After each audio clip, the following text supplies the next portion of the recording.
Hello बच्चों, कैसे हैं आप सभी लोग। और मैं उम्मीद करती हूँ कि आप सभी लोग बहुत अच्छे होंगे। और एक बार फिर से आप सभी का स्वागत है हमारे यूट्यूब चैनल अल्फा इंस्टीट्यूट में। तो बच्चों, आज की क्लास में हम करने वाले हैं क्लास 12 की बायोलॉजी। और पूरी बुक से जितने भी आपके एग्जाम में डायग्राम आते हैं, देखो वो डायग्राम पूछने का तरीका एक अलग होता है। कभी कभी आपसे थियरी प्लस डायग्राम भी पूछ देता है, ठीक है, या कभी कभी आपसे वाले डायग्राम भी पूछा जाता है। तो आज की क्लास हमारी वही होने वाली है। तो जितनी भी आज की क्लास में आप देखेंगे चित्र को, वो अगर आपको बनाने नहीं आते हैं तो आप बनाना सीख जाओ। क्योंकि अगर आपके एग्जाम में डायग्राम आएगा और आप नहीं बना पाते हैं तो वो आपको अच्छा नंबर नहीं मिलेगा। मानो अगर कभी कभी आपके जो थ्योरी होती है वो डायग्राम के साथ पूछी जाती है।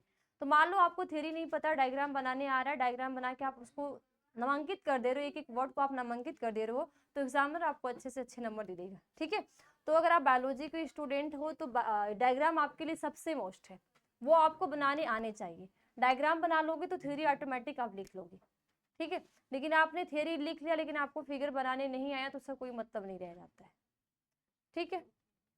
तो चलिए क्लास को स्टार्ट करते हैं। और क्लास को स्टार्ट करने से पहले मैं आप फिर से सभी उन बच्चों को बता देना चाहती हूँ कि जिनकी तैयारी अभी भी एकदम लग रहा है कि मेरी तैयारी कुछ हुई नहीं है, वो कहीं भी नहीं ज्वाइन हुए हैं, चाहे ऑफलाइन हो चाहे ऑनलाइन हो, कुछ भी हो, नहीं ज्वाइन हुए हैं, तो उन सभी बच्चों के लिए यहाँ पे एक बेहतरीन मौका है जहाँ पे बहुत सारे बच्चे जुड़ के इस मौके का लाभ भी उठा रहे हैं। तो आप भी इस मौके का लाभ उठा सकते हैं।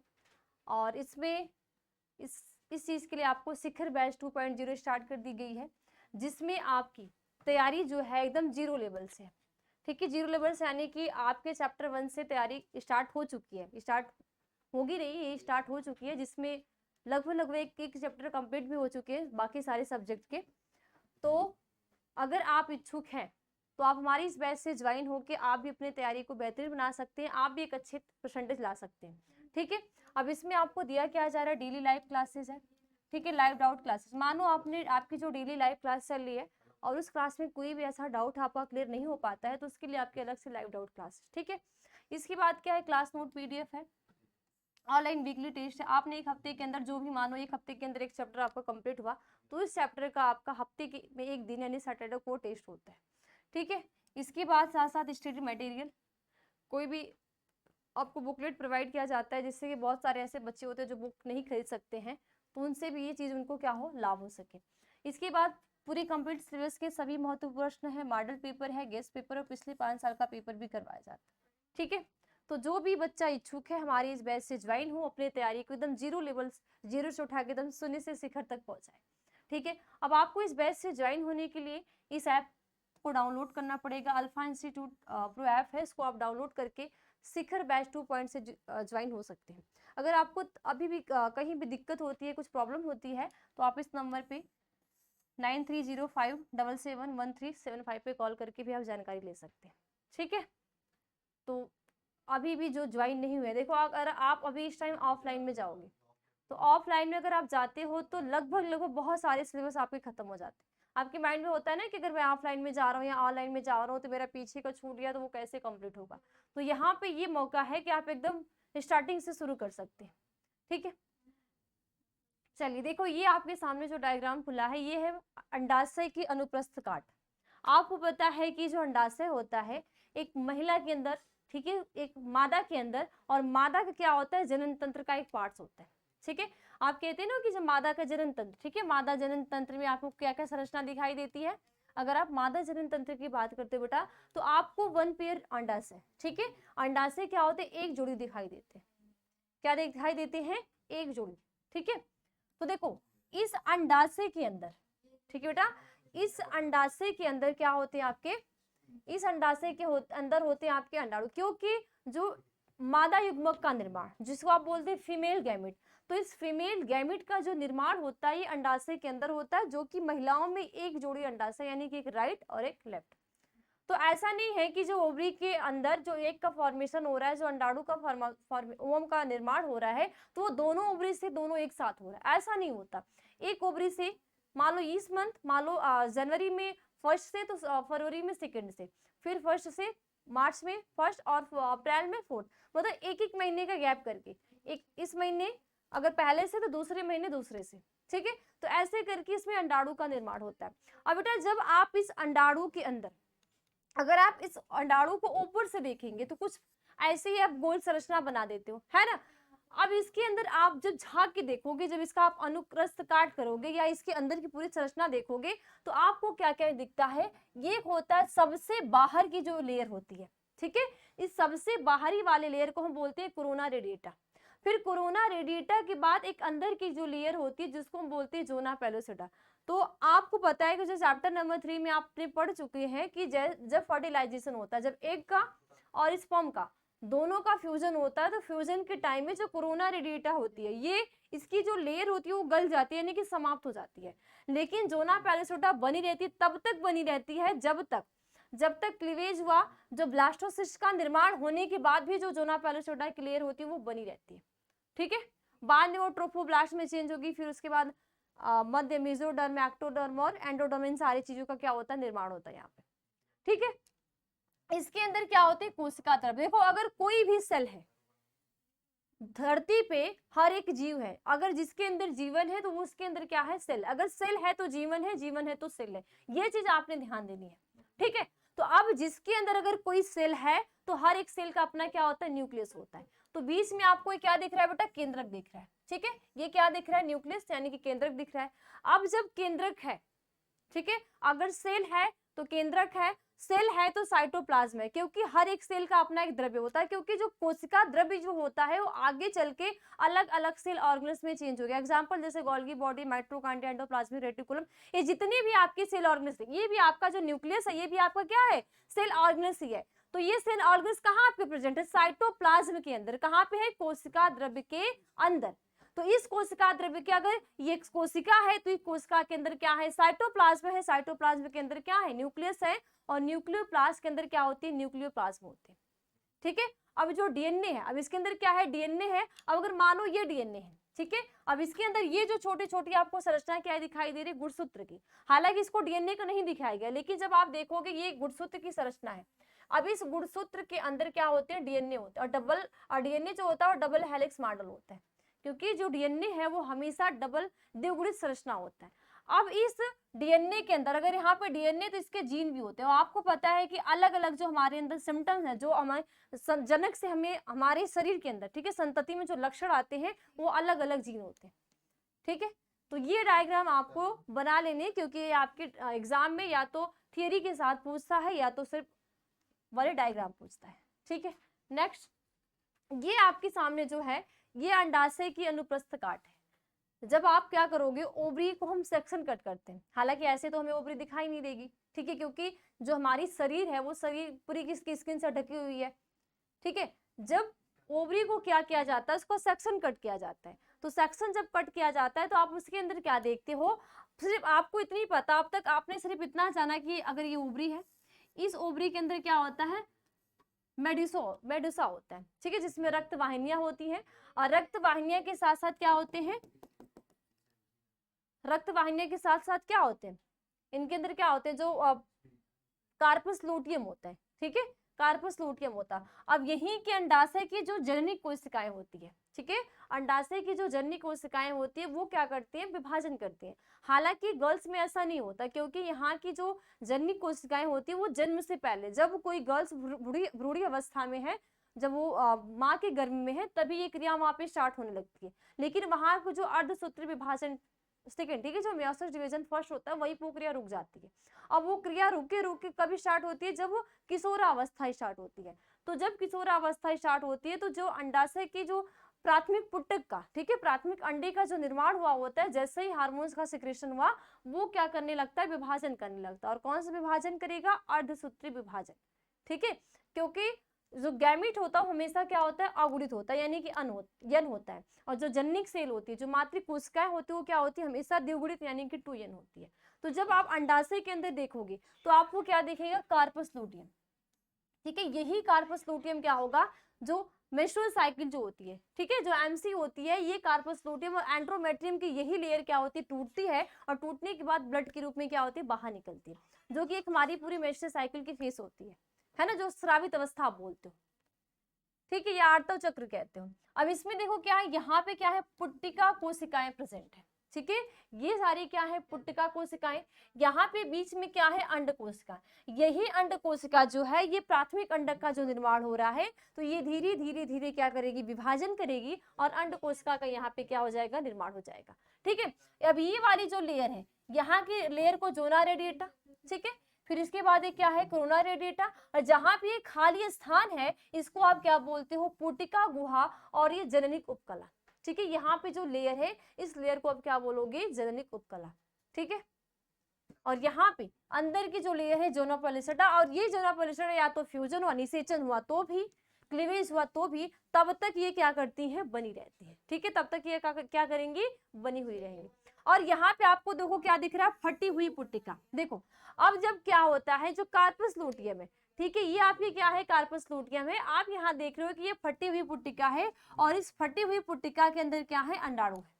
ठीक है, जब ये कार्पस लूटियम, ठीक है, ये जो पुट्टिका होती है जब ये फटती है तो फटने के बाद जो अंडे का मोचन होता है, ठीक है, अंडे का मोचन का मतलब होता है अंडोत्सर्ग या ओव्यूलेशन जो बोलते हैं, जो कि आवर्त चक्र यानी कि मेंस्ट्रुअल साइकिल के 14वें दिन बाद होती है। ठीक है, जो ओव्यूलेशन कहते हैं वो पीरियड्स खत्म हुआ, पीरियड्स खत्म होने के 14वें दिन बाद, तो यहाँ पे ये जो कार्पस लूटियम जो होती है ये क्या हो जाती है, फट जाती है। जो पुट्टिका होगी वो फटेगी और फटने के बाद इसमें से एक जो एग होगा वो निकल के कहाँ जाएगा, ओविडक्ट में जाएगा। ओविडक्ट में कहाँ पे, एम्पुला के पास। ठीक है, जिसको आप हिंदी में तुम्बिका कहते हो। तो ये भी डायग्राम आप बिल्कुल अच्छे से तैयार कर लेना। नेक्स्ट है, ये आपका है पुष्प के आरेखित निरूपण। हालांकि ज्यादा नहीं आता लेकिन फिर भी कभी कभी आते हैं।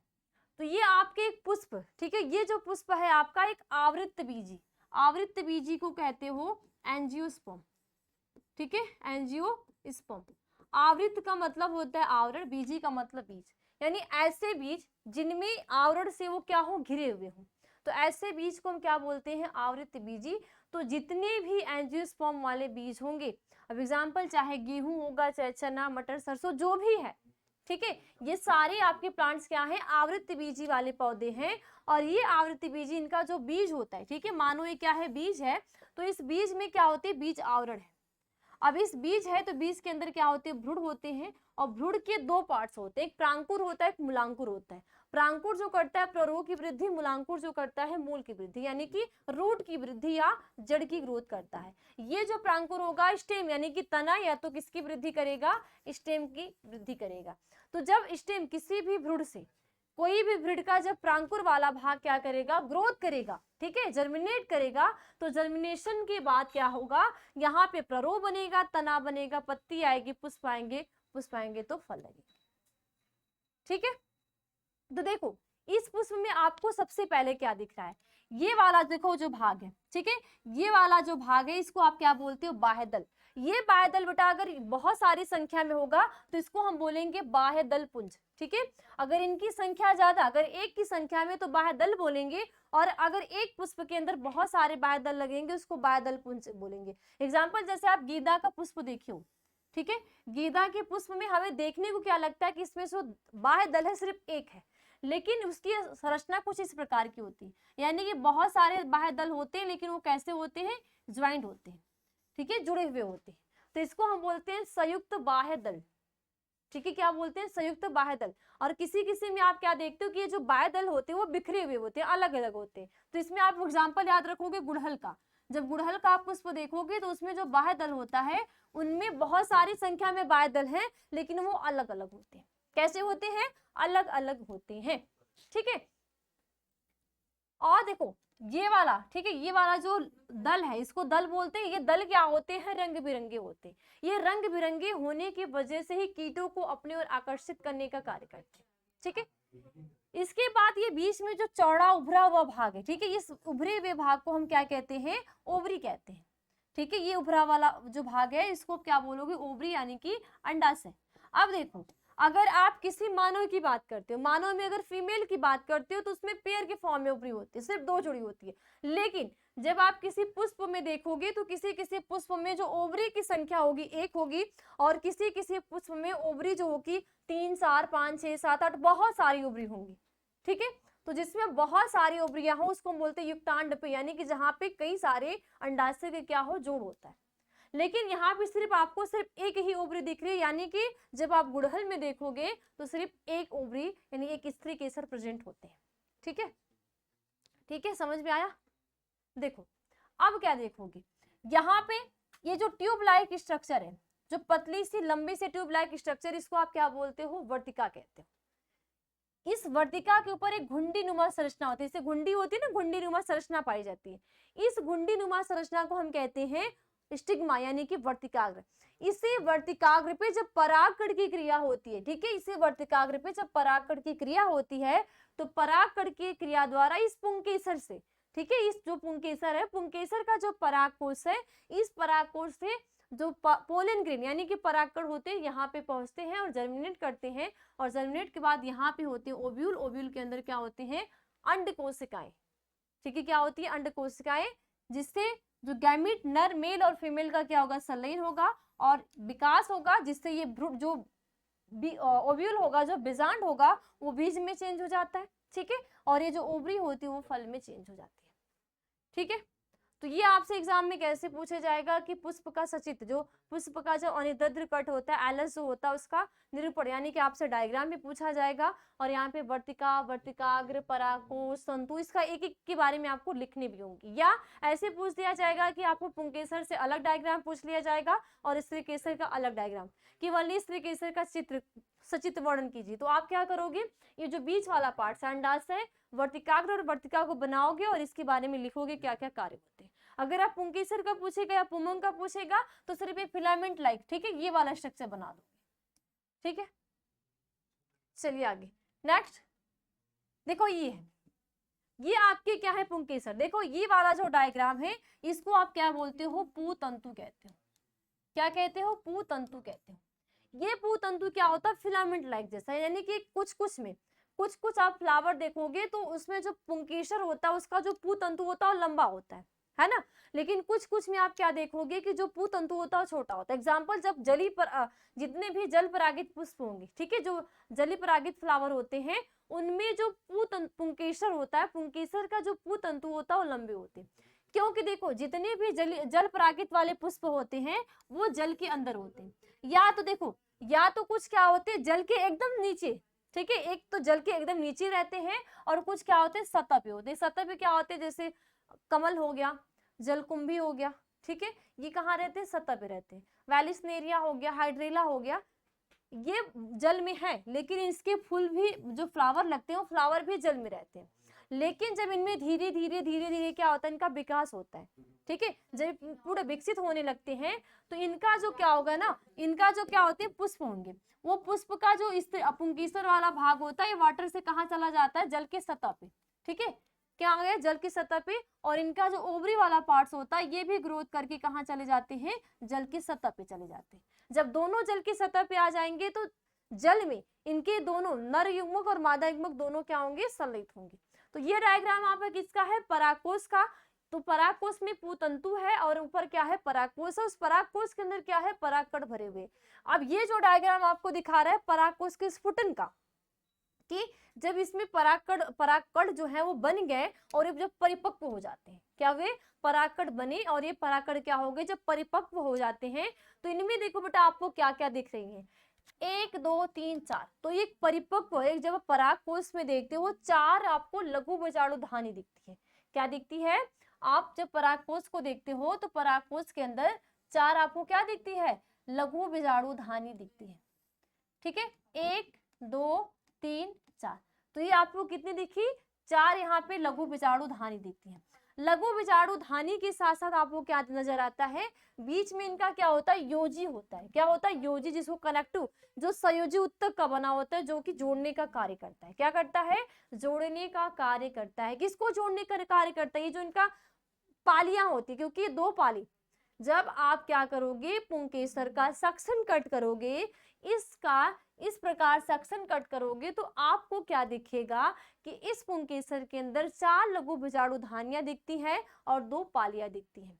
तो दो पाली में, प्रत्येक पाली में दो दो लघु बीजाणुधानी होती है, यानी कि 4 होती हैं। और यही लघु बीजाणुधानी की जो जननी कोशिकाएं होती हैं, या आप बोलो कि जो मातृ कोशिकाएं होती हैं, यही विभाजन करती हैं और अर्धसूत्री विभाजन, जिससे परागकण का निर्माण ये जो है ये आपकी क्या है, परागकण। तो ये परागकण का क्या हो जाता है, यानी कि पोलन ग्रेन का निर्माण हो जाता है।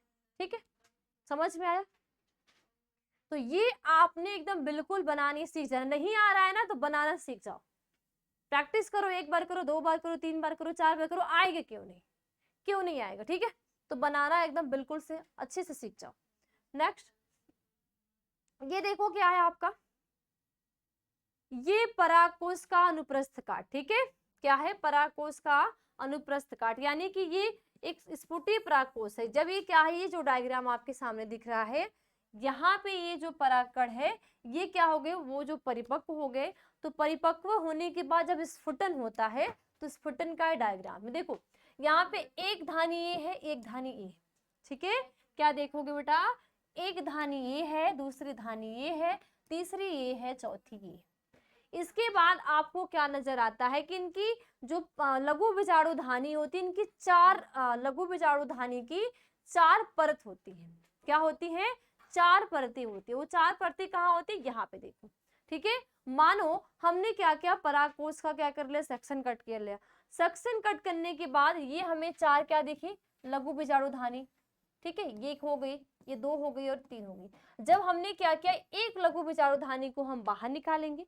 ठीक है, हम क्या करेंगे, जब एक लघु बीजाणुधानी है, इसको जब हम क्या करेंगे, बाहर निकालेंगे, तो आपको क्या दिखेगा कि एक लेयर देखो, यहाँ पे क्या है, ये आपके क्या है, ये सारे आपके क्या है, पोलन ग्रेन है। सारे क्या है बेटा, आपके पोलन ग्रेन है। ठीक है, अब ये जब आपके पोलन ग्रेन है, तो यहाँ पे एक अंदर की जो लेयर है, इस वाले लेयर को बोलते हैं टैपेटम की लेयर। क्या बोलते हैं इसको, टैपेटम। ठीक है, क्या बोलोगे, टैपेटम बोलोगे। ये टैपेटम क्या करता है, पोषण देने का कार्य करेगा। किसको पोषण देने का कार्य करेगा, ये जो पोलन ग्रेन है, इस पोलन ग्रेन को पोषण देने का कार्य करेगा। ठीक है, अब इस टैपेटम की लेयर के बाद अंदर की क्या होती है, एक अंतःस्थितियम।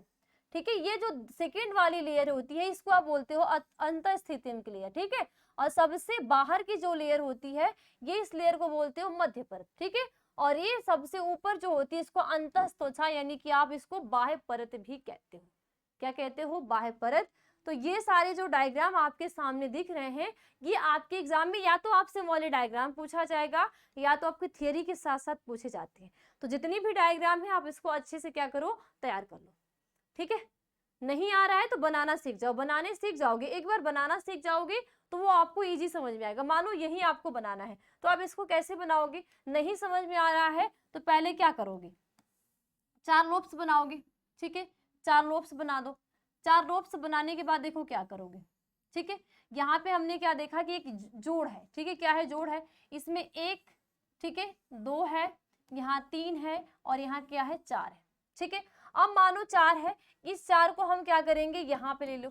ठीक है, इस 4 को आप यहाँ पे लो। ठीक है, अब यहाँ पे आपको क्या दिखेगा, सबसे अंदर की लेयर, ये वाली जो लेयर होगी, सबसे अंदर आपको क्या दिखेगी, एक लेयर दिखेगी। मानो ये लेयर दिखेगी। अब इसके अंदर आपको क्या है, परागकण है। ठीक है, इसके अंदर आपको क्या मिल जाएंगे, परागकण। ठीक, तो ये अंदर की जो लेयर है, इसके बाद एक और लेयर आती है। ठीक है, ये अंदर की लेयर हुई, अंदर की लेयर के बाद दूसरी लेयर आई।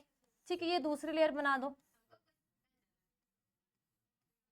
ठीक है, दूसरी के बाद क्या आ जाएगा, तीसरी आएगा। ठीक है, तीसरी के बाद क्या आ जाएंगी, चौथी आएगी। ठीक है, क्या आ जाएगी, चौथी आ जाएगी। तो जब भी आपसे पूछा जाए कि जो लघु बीजाणुधानी है, लघु बीजाणुधानी की कितनी लेयर है, तो आप कितनी बताओगे, 4। ठीक है, कितनी होती, 4 होती। कौन कौन सी, सबसे पहली होगी टैपेटम। क्या होगी, सबसे पहली होगी, सबसे अंदर वाली लेयर टैपेटम। इसके बाद क्या आएगी, मध्य परत। क्या आएगी, मध्य परत। ठीक है, मध्य परत के बाद क्या आएगा, अंतःस्थितियम। अंतःस्थितियम। ठीक है, अंतःस्थितियम के बाद लास्ट वाली आएगी बाह्य त्वचा। ठीक है, क्या आएगी, बाह्य त्वचा। तो ये आपके 4 लेयर होती है। तो देखो बाह्य त्वचा कौन सी हो जाएगी, देखो ये हो गई बाह्य त्वचा। ठीक है, ये हो गई अंतःस्थितियम, ये हो गई मध्य परत और ये हो गई अंदर की टेपटम की लेयर जो करेगी पोषण देने का कार्य। क्या करेगी? न्यूट्रिशन यानी कि पोषण का कार्य करेगी। ठीक है, देखो अब ये क्या है, ये जो डायग्राम आपका क्या है, लघु बीजाणुधानी। आप सॉरी गुरु बीजाणुधानी। आप गुरु बीजाणुधानी में क्या देखते हो? गुरु बीजाणु जनन। क्या देखते हो? गुरु बीजाणु, ठीक है, गुरु बीजाणु जनन। इस गुरु बीजाणु जनन में, ठीक है, इस गुरु बीजाणु जनन में क्या होता है कि जो मातृकोशिका होती है, क्या होगी? मातृकोशिका। ये मातृकोशिका करेगी विभाजन। ठीक है, क्या करेगी? विभाजन। और कौन सा विभाजन करेगी? अर्धसूत्री। ठीक है, इसमें क्या होता है? अर्धसूत्री, अर्धसूत्री विभाजन। जब ये अर्धसूत्री विभाजन करती है तो अर्धसूत्री में क्या होता है, अगर 2n है तो n में चेंज हो जाती है। ठीक है, तो देखो ये आपके क्या है? बीजांडकाय। बीजांडकाय के अंदर क्या है? गुरु बीजाणु मातृकोशिका। अब ये बीजांडकाय के बाद जो गुरु बीजाणु मातृकोशिका होती है, ये गुरु बीजाणु द्वितीयक और ये क्या है? बीजांडकाय। यानी कि यहाँ पे 4 का निर्माण होगा। कितना? 1 2 3 4। 4 जब निर्माण हो जाता है तो जिसमें से 3 क्या होती है? निष्क्रिय होते हैं। 3 क्या होते हैं? निष्क्रिय होते हैं और 1 ही क्या होता है? सक्रिय होता है। वही सक्रिय होने के बाद वापस से क्या करेगा? विभाजन। ठीक है, अब उसने क्या किया? सक्रिय हुआ। सक्रिय होने के बाद देखो एक सेल ए दिख रही है और एक सेल ए दिख रही है। जब इसमें आपस से क्या होगा? जब देखो विभाजन में आप क्या देखते हो? विभाजन की जब क्या होती है? क्रिया होती है। मानो यहाँ पे देखो, मान लो ये एक 2n है। ठीक है, ये 2n है और इसमें कितना है? अब ये वापस से जब विभाजन होगा, समसूत्र में क्या होता है? यहाँ पे भी बना 2n, ठीक है, यहाँ पे भी बन गया 2n। ठीक है, वापस से ये विभाजन करेगा 2n, ठीक है, और ये भी विभाजन करेगा तो 2n। यहाँ भी विभाजन होगा तो 2n, यानी कि यहाँ पे क्या हो जाएगी? संख्या बढ़ती जाएगी। संख्या क्या हो जाएगी? बढ़ती जाएगी। ये आपके समसूत्री होते हैं। लेकिन अर्धसूत्री में यहाँ पे मानो ये क्या है? 2n। ठीक है, तो ये एक बार विभाजन हुआ तो ये किस में चेंज हो गई? n में, और ये भी किस में चेंज हो गई? n में। वापस से अगर होगा, ठीक है, वापस से हुआ तो ये भी चेंज हुआ n में, और ये भी चेंज हुआ n में, और यहाँ से ये भी चेंज हो गया n में। ठीक है, और ये भी चेंज हो गया n में। तो यहाँ पे आपको कुछ अंतर नजर आएंगे। अंतर देखो क्या आएगा? देखो यहाँ पे क्या हो जाएगी? इसको आप बोलोगे मदर सेल। क्या बोलोगे? Mother cell. ये भी आपकी मदर सेल है और ये भी मदर सेल है। इनमें गुणसूत्रों की संख्या क्या हो जाएगी? 46 होगी। कितनी होगी? 46। तो यहाँ पे इनकी संतति जो आएगी, इसमें भी 46, इसमें भी 46, ठीक है, इसमें भी 46, इसमें भी, और इनमें सारे में 46 हो जाएगी। ठीक है, लेकिन आप इनमें क्या देखोगे? अर्धसूत्री में अगर यहाँ पे 46 है, ठीक है, यहाँ पे 46 है, तो यहाँ पे कितनी आ जाएगी? 23 आएगी। कितनी आएगी? 23। यहाँ पे भी कितनी आएगी? 23। ठीक है, अब एक बार अगर यहाँ पे गुणसूत्र आधा हुआ, अब इनकी संतति में क्या होगा? डिवीजन होगा। अब वापस से ये भी क्या करेंगे? डिवाइड होंगे, ये भी डिवाइड होंगे, ये भी डिवाइड होंगे। इनकी जितनी भी सारे सेल है सारी क्या करेंगी? डिवाइड होंगी। डिवाइड होने के बाद एक नई सेल बनाएंगी, लेकिन इनमें गुणसूत्रों की जो संख्या होगी वो कितनी हो जाएगी? 23 इसमें भी, 23 इसमें भी, 23 इसमें भी। ठीक है, यही चीज होती है। तो ये होती है समसूत्री। तो जब गुरु बीजाणु जनन की क्रिया होती है तो सबसे पहले होगी समसूत्री विभाजन। तो समसूत्री विभाजन से कितनी बन जाती है? मानो एक सेल है, इस सेल के अंदर 1 2 3 4 बनी। 4 में से 3 जो है ये निष्क्रिय हो गई और यही एक क्या होती है? सक्रिय होती है। सक्रिय होने के बाद ही वापस से क्या करिए? यहाँ पे विभाजन करिए। ठीक है, वापस से क्या हो रहा है? यहाँ विभाजन। तो 2 2 से 4, 4 से कितना हो गया? 8 बन गया। अब 8 बनने के बाद यहाँ पे अरेंजमेंट होता है। अरेंजमेंट क्या होता है? यहाँ पे आपको देखने को मिलेगा कि यहाँ के जो 3 न्यूक्लियस है, ठीक है, जो 3 न्यूक्लियस है, 3 कोशिकाएं यहाँ पे आएंगी। इसके बाद इनके अंदर जो न्यूक्लियस होंगे तीनों में क्या हो जाएंगे? व्यवस्थित हो जाएंगे। बीच में एक कोशिका आएगी और इस कोशिका के अंदर 2 न्यूक्लियस प्रेजेंट हो जाएंगे। फिर नीचे भी क्या आ जाएंगी? 3 आएंगे। ठीक है, 3 के बाद एक ये हो जाएगा, ये वाला, और एक ये वाला। इन दोनों में एक इसको बोलते हैं सहायक कोशिका। सहायक कोशिका का कार्य होता है निषेचन में हेल्प कराना, क्योंकि जो मेल गैमीट आता है उसको ये नहीं थोड़ी ना पता होता है कि नहीं अंड कोशिका कहाँ है, एग सेल कहाँ है। ठीक है, ये उसको नहीं पता होता। तो ये सहायक कोशिका ही क्या करती है? कुछ रसायन को छोड़ती है। जब ये अपने रसायन को छोड़ती है तो इनको आभास होता है कि नहीं यहाँ पे अंडकोशिका है और वहां पे सलन होता है और एक नए भ्रूण का यानी कि बीज और फल का क्या हो जाता है यहाँ पे निर्माण होते हैं। ठीक है, तो ये सारे आपने क्या करने हैं, याद रखने हैं, बना लेने हैं। अगर नहीं बनाने आता तो वापस से सीख लो बनाना। ठीक है, इसके बाद देखो ये आपके एग्जाम में क्या होता है, जब पूछा जाता है कि दोहरा निषेचन, ठीक है, दोहरा निषेचन का सचित्र वर्णन करो, तो इसमें आपको ये डायग्राम पूछा जाता है। तो अगर ये आप यहाँ से यहाँ तक के डायग्राम की बात करोगे तो ये पूरे इसको आप क्या बोलोगे कि ये डायग्राम आपका किसका है, पिस्टिल का है। किसका है, पिस्टिल का है। पिस्टिल को क्या बोलते हो, स्त्री केसर, स्त्री केसर। अब इस स्त्री केसर के जो कितने भाग होते हैं, 3 भाग होते हैं। कितने भाग होते हैं, 3 भाग। 3 भाग कौन कौन सा, पहला देखो ये जो ऊपर वाला भाग है इसको आप कहते हो स्टिग्मा। ठीक है, क्या कहते हो, स्टिग्मा वर्तिकाग्र। ये जो पतली वाली संरचना है इसको कहते हैं, इस पतली संरचना को कहते हैं स्टाइल। ठीक है, और ये जो चौड़ा हुआ भाग है इसी चौड़े हुए भाग को हम क्या कहते हैं, ओवरी। अब देखो इसके अंदर क्या प्रेजेंट है, ओव्यूल है। ठीक है, ये जो संरचना है, ठीक है, ये तो आपकी क्या है, पराग नली है। ठीक है, पराग नली। पराग नली के बाद ये बीजांड है। ठीक है, अब इस बीजांड के अंदर, ठीक है, इस बीजांड के अंदर क्या है, यहाँ पे भ्रूणकोश है। ठीक है, क्या है, भ्रूणकोश। देखो भ्रूणकोश और भ्रूणपोष में अंतर होता है। भ्रूणकोश और भ्रूणपोष में एक अंतर क्या होता है कि जो भ्रूणकोश होता है, ठीक है, जो भ्रूणकोश होता है वो बीजांड के अंदर, यानी ओवरी है, ओवरी के अंदर क्या है, बीजांड है, तो बीजांड के अंदर क्या होती है, भ्रूणकोश प्रेजेंट होता है। और एक आवृत्त बीजी में जो पूर्ण विकसित क्या होता है, भ्रूणकोश होता है, उसमें आपको क्या देखने का मिलता है, जिस वो 7 कोश की 8 केंद्र की होता है। कैसा होता है, 7 कोश की 8 केंद्र की। यानी कि देखो यहाँ पे 1 2 3 4 5 6 7 8, तो इनमें न्यूक्लियस की जो संख्या होगी वो 8 होगी, और कोशिका 1 2 3, बीच में 4 और 3, यानी कि सेल की संख्या कितनी होती है, 7 होती है। ठीक है, अब देखो जब डबल फर्टिलाइजेशन यानी कि परागण के द्वारा ये पोलिन ग्रेन, परागण के द्वारा जैसे ही पोलिन ग्रेन वर्तिकाग्र पे आता है, तो वर्तिकाग्र पे ही क्यों चिपकता है, रीजन क्या होता है वर्तिकाग्र पे चिपकने का, क्योंकि जो वर्तिकाग्र होता है चिपचिपा भाग होता है। ठीक है, वर्तिकाग्र क्या होता है, एक चिपचिपा भाग होता है, जिसके वजह से ये परागकण यहाँ पे क्या होते हैं, चिपक जाते हैं। अब जैसे ही परागकण चिपकते हैं ये तुरंत जर्मिनेट करना, जर्मिनेशन करना स्टार्ट कर देते हैं, जिससे इनमें 2 नली को बनाते हैं। ठीक है, तो ये एक बनाते हैं पोलन ट्यूब। पोलन ट्यूब के साथ साथ इनका नर युग्मक भी आता है। तो एक नर युग्मक क्या करता है, अंडकोशिका से संलयित होता है, तो वो क्या चेंज हो जाता है, एम्ब्रियो में।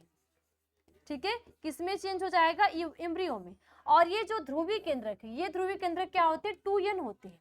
क्या होते हैं, 2n होते हैं। जब ये 2n से संलयित होता है यानी कि क्या हो जाएगा, यहाँ पे 2n प्लस n बराबर कितने हो जाते हैं, 3n, और इसी 3n को आप क्या बोलते हो, भ्रूणपोष। क्या कहते हो, भ्रूणपोष। तो भ्रूणपोष और भ्रूणकोश में अंतर होता है। भ्रूणपोष का कार्य होता है भ्रूण को पोषण देना, और भ्रूणकोश के अंदर क्या होते हैं, न्यूक्लियस और कोशिकाएं प्रेजेंट होती है, अंड कोशिकाएं प्रेजेंट होती है। तो ये डायग्राम बिल्कुल याद कर लेना। ठीक है, चलो ये भी है। अब देखो आपके एग्जाम में आता है पुरुष जनन तंत्र का सचित्र वर्णन कीजिए। ठीक है, क्या आता है, पुरुष जनन तंत्र की सचित्र वर्णन कीजिए। देखो ये आपसे वर्ली डायग्राम पूछा जाता है, या तो दीर्घ उत्तरी में डायग्राम के साथ साथ क्या पूछा जाता है, थ्योरी में पूछा जाता है, या लघु उत्तरी में सिर्फ इसके एक एक पार्ट्स के बारे में पूछा जाता है, या तो सिर्फ डायग्राम। तो ये आपके एकदम याद करने हैं कि नहीं, तैयार करने ही करने।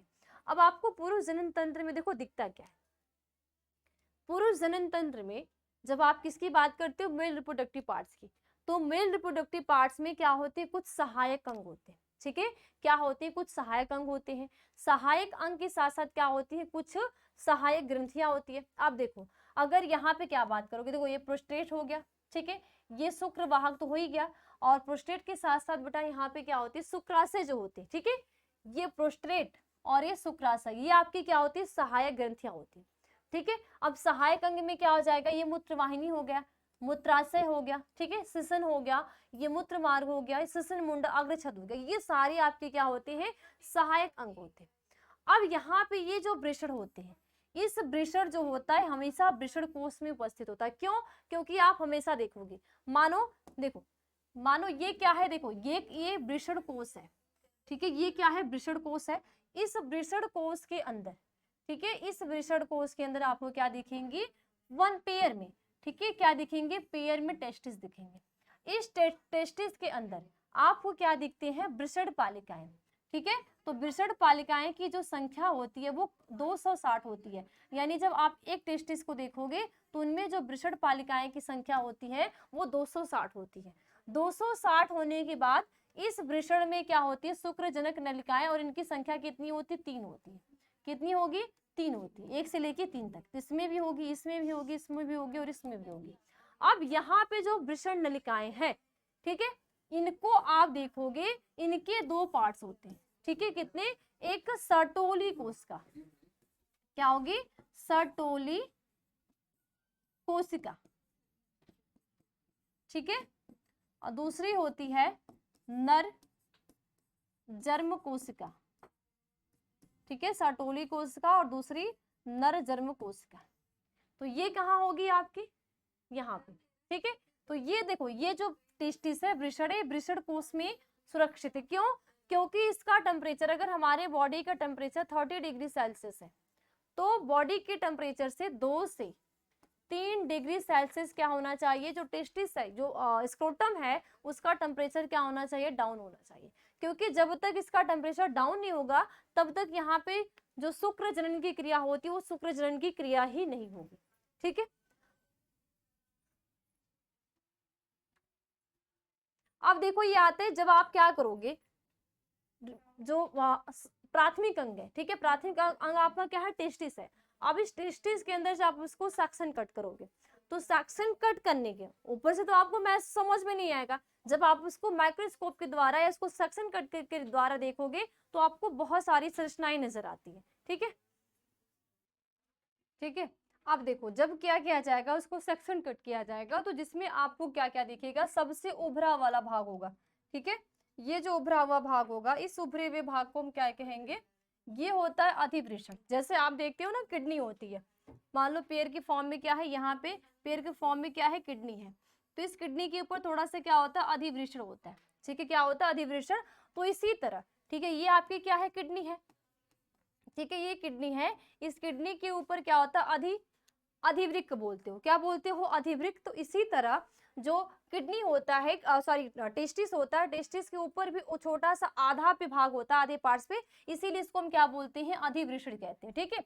अब इस अधिवृषण से क्या निकलती है, शुक्रवाहिका, ठीक है, क्या निकलेंगे, शुक्रवाहिका। ये क्या है, ये क्या पूरी आपकी क्या है, शुक्रवाहिका।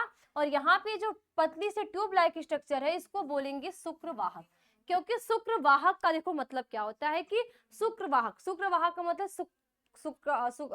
स्पर्म को, ठीक है, वो कहाँ ले जा रहा है, यहाँ पे, ठीक है, स्पर्म को क्या किया जा रहा है, स्टोर किया जा रहा है।